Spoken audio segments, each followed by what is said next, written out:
Alright guys, so today I'm going to be showing you how to set up a Chevy 235, the one I've been working on, with a double carburetor setup.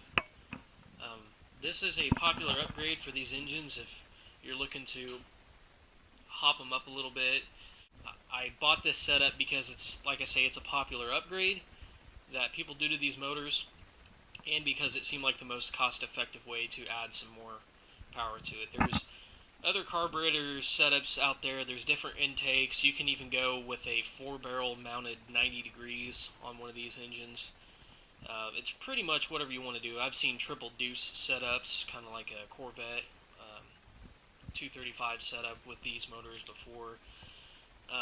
But for the purposes that I'm building this engine for this 55 First Series Chevy pickup that I've got, this setup will be pretty much ideal, and I'm just running stock drivetrain, stock transmission, the 318 synchro mesh, 3-speed on the column, and I'm running the stock rear end, but I'm also changing out the ring and pinion as we speak, so that I can keep up on the highway. But anyway, I've got this all put together, but I am a nice guy, so I'm going to take this all apart and show how I installed it the way that I did it, so that you guys can kind of get an idea, if you've not worked on one of these engines before, what it's going to take to install one of these dual carb setups. So let's get started. Okay, I've got it stripped down to the Fenton headers and the Fenton intake. I chose to use the Fenton intake just because, I don't know, the headers say Fenton, and I just kind of wanted to keep the same parts. You can use an Offenhauser intake if you'd like. There's a bunch of different ones out there. I just prefer to use the Fenton. It is cast aluminum, I believe, and I think that the headers are still cast iron. They were pretty heavy, so I'm going to say that those were cast iron, but the intake is definitely cast aluminum. Now, with these Carter Weber carburetors, they are not a direct bolt up per se to this intake, because you'll notice that, this intake was really set up for, like, you can put 2 Rochesters on it. Those will bolt right up, because you're basically doubling the fuel output and so on and so forth by putting a second carb on, so they've got the same mounting points. But there's quite a bit of a change that's got to happen to get the carders on this intake. So you need a couple of adapter plates, and that's what these things are. Now you'll notice the bottom of them are square, and I've seen this setup done before, and I'm sure a lot of guys out there will say that's just not going to work because it's just not a perfect fit. Well, here's the thing. Whenever we hook one of these up to one of these motors, there's going to be a little bit of a trial and error that you got to do, and you got to play around with it a little bit, because you'll notice that the bottom of these plates are square, like I say, and what I've done is the carbs mount this way on the motor, and so I just put 2 bolts on these adapter pieces and bolted it in this way. And as long as you torque it down to about, I'd say about 30 to 40 foot-pounds at the very most, maybe even less than that. I would stay safe and just go with 30 foot-pounds at the most, because that's a aluminum cast intake, and you really don't want to tear those threads up. So, but the point is, whatever torque you decide to use, make sure it's even, and that the gasket, everything is fit on evenly with the same amount of pressure on all the sides. So what I do is I just mount this like so, and the bolts come right out because I got the shorter ones just to wiggle them right out. Anyway, so that will set on there something like that with 2 bolts. And what I did is I just got a 7/16 grade 8 bolt with a lock washer to make sure that nothing vibrates loose when the engine's running and to assure a nice fit in there. You can even put some blue Loctite in there if you want. It's not necessary. But these adapter plates are going to fit on there like so. And if anybody out there has set one of these up before and knows of a better way to do this, by all means let me know. But from the other videos that I've seen on YouTube of guys setting these systems up, this is what I've seen done. As long as you've got a good seal around the inlet and a good seal for the carb on the adapter plate here, I think you're going to be okay. I mean, I'm not running, you know, high octane fuel by any means. I mean, this is just going to be on a truck. It's not going to be super high performance, but I guarantee you that when I get done with this motor, it's going to be putting out at least, I'm going to shoot for about 200 horsepower, and I think that's a good number to go with. So this video is really just to show you how I set it up. If you've got some, you know, advice for me, I'm open ears, because I'm kind of learning as I go with this build. But this is just to kind of show the processes how these are set up, because there's not a whole lot of videos out there. There's a lot of videos out there of engines running with this setup, but it's like, how the hell did you get the thing on there? Well, this is kind of to give you a rough idea of how it's done, and this is how I've done it. So, anyway, 2 bolts here, and it's a 7/16, like I say, grade 8 is what I'm using, and they're just going to thread right down in there like so. Okay, we got the adapter plates on now. Those bolts in there just like that. And yes, there is an overhang on that gasket, and that's what I was talking about. Because the intake is not meant to support these carburetors from the factory. So you've got to get the adapter plates to make it work. But it will work. And I've tightened all 4 of these bolts down to about 25 foot-pounds just for now. And now we've got to put the gaskets on and the carbs. So let's get to it. The kit comes with these gaskets, 4 of them, just like that. And they'll go on the intake plate like this. So just match the 4 holes up. So I'll show you what that looks like. Just like that. And we're going to do the same thing to the other side. Now, according to the picture that I have, I don't know if you can see this. This is looking at the setup from the passenger side. If you're looking at the back of the motor, over here, this.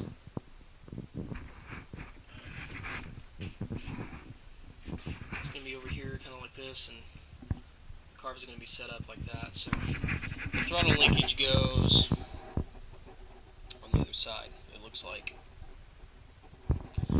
So that's how the carbs are going to mount. Like so. Let's see. Yeah. With the electronic choke facing towards the firewall. And then that way your throttle linkage is in the right spot. So pretty much just like that, A and B. And then there's 4 bolts that go in with that gasket right down there. So let me put those on real fast.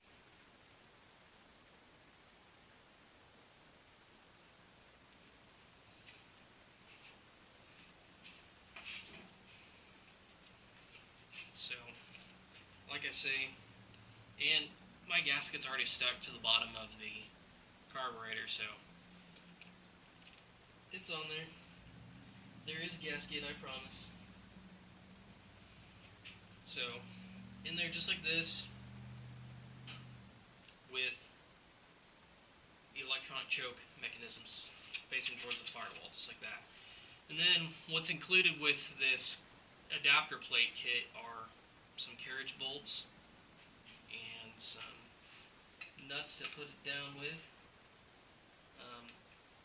My advice for this would be to maybe use something other than a carriage bolt so that you can get a grip on it with a wrench down there. But they use a carriage bolt because on those adapter plates there's a slot that it fits into, and if you know what a carriage bolt is like, it's got that square bezel on the end of the threads, just like that, and that fits into the slot. And I think that the carriage bolts look cleaner. You don't really have the hexagonal shape of the bolt sticking out. So that's what was coming in the kit, and that's what I decided to use. So that's what we're going to do. Now I'm just putting these two bolts on the outside on right now because we're going to have to put the throttle linkage on next. So just like that. By the way, this is not an aluminum motor. It's all cast iron and steel, so you can put a parts bin on the top of the valve cover like that, unless you get an aluminum valve cover. But having a steel valve cover when I'm working on stuff like this, good old-fashioned steel, put my parts bin up there and it won't go anywhere.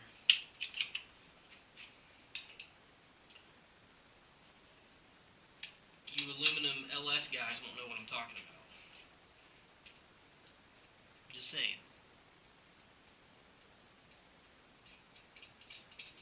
People ask me all the time, why didn't you just go ahead and drop a V8 in it? Well, I don't really have the money to buy a Mustang 2 front clip or a Camaro front clip, so a V8's not really an option for me right now.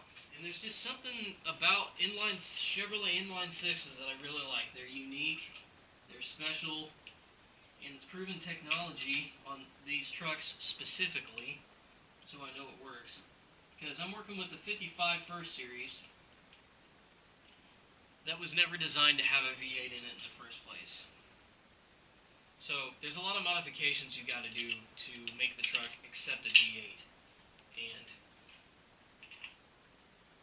that's just not something I'm looking forward to doing right now. Eventually I'll probably put a V8 in it, but there's just something about the inline six. They're unique, they sound so interesting, and if you get the right cam set up on them, it almost sounds like the lope of it is almost like a V8. And what I'm trying to do is get this engine to sound like that, so whenever I take the truck to a show or in the public, they think, oh wow, that's got a V8 in it, but then when you open the hood up, their jaws drop, and that's kind of what I'm trying to do. Okay, so I've got the throttle linkage set up, and all it really is, it looks kind of complicated, but all it really is a long bolt with no threads on it, and these are the clips that go to the linkage to the carburetor, and they just slide over this rod here, and then you bolt them tight like that so that they won't go anywhere. Now this is one of the most finicky setups about this build, because I have no clue where these need to be right now, and that is subject to change, because the way that these carburetors work, and I'll show you, is that you've got your normal throttle plate here, but then you go to wide open throttle right here, and what that does is this motion from here to here is your first butterfly, your first barrel. And then once you get down to the secondary, right about here, from here on is when the second barrel opens up. And it's the same thing over here, obviously, two of the same carbs. So we've got to get our throttle set up just right, so where on these turnbuckles that we're going to attach later on, have enough travel to let that happen. And they've got to be exactly at the same length on both sides to let that throttle open up evenly, and so that you don't twist this around or one carb isn't wide open while the other one's still got a couple more degrees of play to work with. This is where you get into some fine tuning, and it's a little bit beyond my expertise, but we're going to figure it out. So this carb linkage just bolts on like that down in there, and I've already put all this together. This piece, this longer piece here, is where your throttle cable will go itself. But I'm just going to mount it up like this for now. I really just put this together really to see what it looks like. I may have to adjust all this stuff later on. I'm not sure, because it's not in the truck yet, and I don't really know where the throttle cable is going to come out to and link it to. I'm not sure how I'm going to do that yet, but I'm just putting this together just to give you guys an idea of how it's done. So, let me set you guys back in here. Go ahead and put the throttle on. The throttle linkage, rather.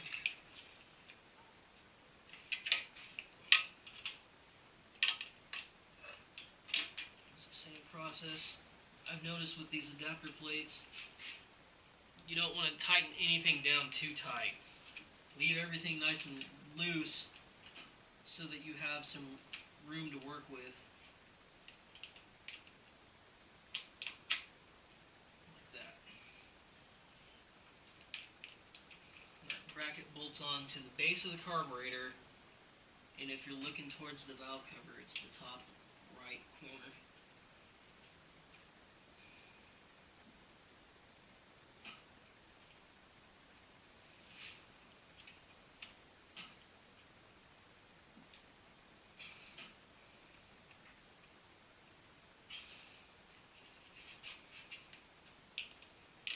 Same thing over here, except we gotta do some moving here, some maneuvering. There we go.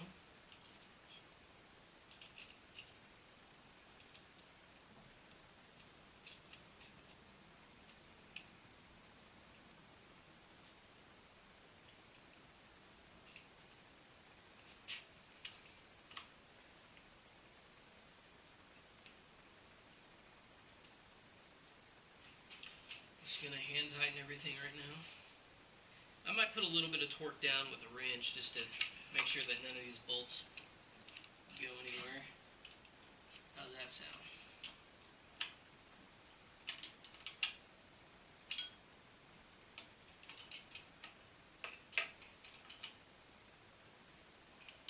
Just a little bit.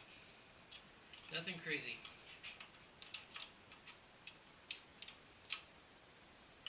Because this, like I say, this is really just to see what the setup's going to look like. And luckily with these old trucks, I mean, we've got miles and miles of room to play with under the hood. So I know that we're gonna fit just fine.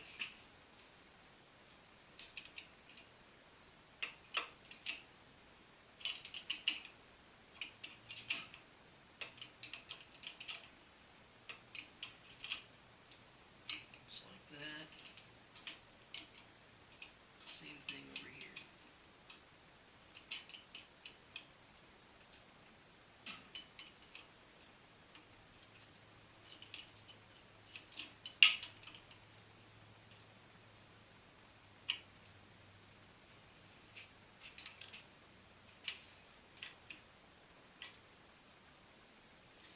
Okay, cool.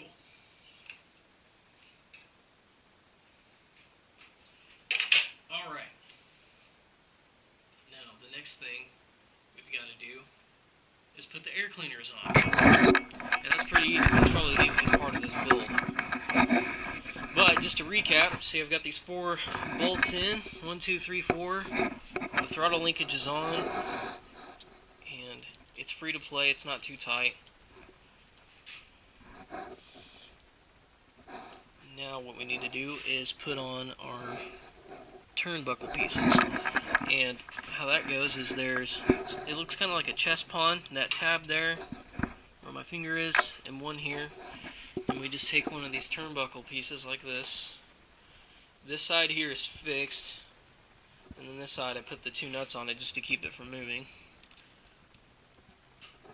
So that will snap into place. That will snap in there just like that.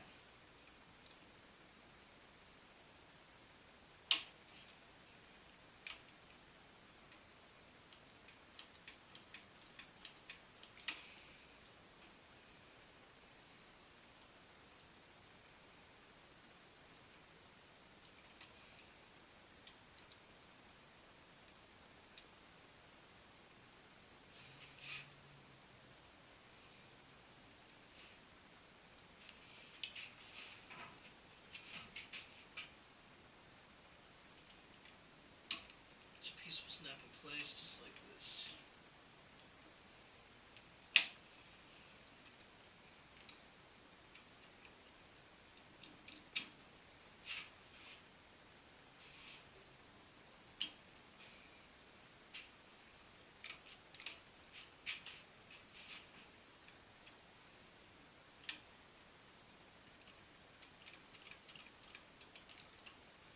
Okay, so we're going to have some tuning to do. And this is just something that you're going to have to play around with, because this one will open up at wide open throttle, and then this one's binding up a little bit. So there's definitely some adjusting that you're going to have to do. There's definitely some adjusting that I've got to do. But that's how you put that throttle linkage on. That turnbuckle just snaps there and there on the carb, just like that. So whenever you hit the throttle, they both open up at the same time. And that's kind of what we're looking for. Alright, so the next step is to put on the air cleaners. And there's different ones out there. You can get low profile ones, but in this case we're not going to need it, because like I say, we've got a whole stratosphere of room under the hood of this old truck. So first thing is this kit will come with gaskets like this, and they fit around the base of the carb, or the top of it I should say, the base of the air cleaner, just like that. You gotta stretch them a little bit. Okay. And then you've got these base plates here, and they will only go on one direction. So the curved side this way, and then there's a little notch right there, and they'll fit into place just like that. So, like I say, there's only one way that they'll go. Like that.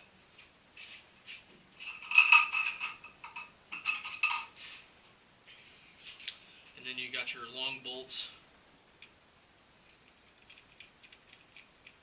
for the covers, and they go in the middle of the carb. There's a threaded piece right there, and they go in just like this. And you can adjust the height on this a little bit. There's all sorts of adjustments you can do.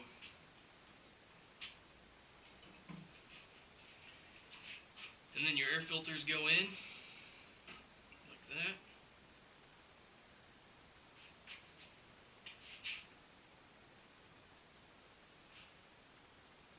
Okay. And then your air cleaner covers. I got the brushed. They do have a chrome setup, but this is just what I wanted. I appreciate chrome. I'm just not a big fan of it. A lot of it anyway.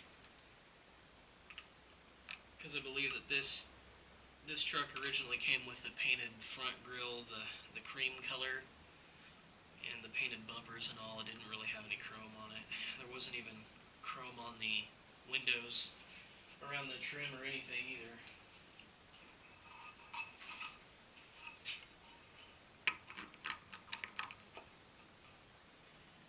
And then you're just going to thread the wing nuts at the top, and I believe that this is a 1/4 thread, so nothing too fancy. You don't have to tighten them down super tight, but just enough that there's a nice seal on everything. And that's basically it for now. We've got room for the throttle to move, and I've got some adjusting to do. But that's essentially all we really have to do for now, just to get the intake and the carbs up. Once I get the engine dropped in, I'll have a video on how we tune those, and hopefully a video soon of the thing running. So look for that. But if you have any questions on this, or wonder why I did what I did, or why I didn't do what I didn't do, drop me a comment and I'll get back to you. If you have some advice on how to do this or how to set up this throttle linkage, I'm learning as I go. I'm not an expert. Any advice is appreciated. So, in a nutshell, that's how you set up a stove bolt Carter Weber carburetor twin setup on a Chevy 235.